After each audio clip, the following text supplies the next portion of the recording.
ఇంకా ఇది షాకింగ్ లెక్క. ఇది మీరు చూడాలి. మొత్తం ఇప్పటి వరకు పెట్టిన బడ్జెట్ 2014 నుండి 2025 వరకు మొత్తం బడ్జెట్, మొత్తం అన్ని ఏడాదులు కలిపి పెట్టిన బడ్జెట్ ఎంత అంటే 20,53,159 కోట్ల రూపాయల బడ్జెట్ పెట్టిరు. ఇంత బడ్జెట్ పెడితే మొత్తం బడ్జెట్ ఇంత. బీసీలకు ఇచ్చింది ఎంతరికేనా?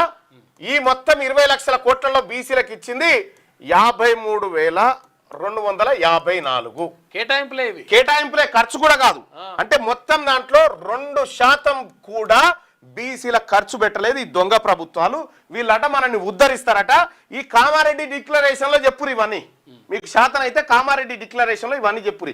సిగ్గుండాలి ఇంకా కాంగ్రెస్ పార్టీ తీసిపెట్టు. బీఆర్ఎస్ పార్టీ ఏమైనా కరీంనగర్ లో బీసీ గర్జన సభ ఏమైంది? ఎందుకు ఆగిపోయింది? ఏమైంది? అయిపోయా వాన వస్తుంది అని ఆప్తిరు కదా, ఎందుకు ఆగిపోయింది? మళ్ళా సప్పుడు లేదు. మరి ఏర్పాట్లు అంటారు ఇదో దొంగల ముఠ. ఇగో ఇదయ్యా జరిగినటువంటి కార్యక్రమం. ప్రజలారా, మనం అంతా గుర్తుపెట్టుకోవాల్సింది ఏంటంటే ఈ దొంగలు మనకెన్నడూ న్యాయం చేయరు. ఏది పచ్చగున్న కాడ తింటారు, ఎచ్చగున్న కాడ అంటారు, అంతే.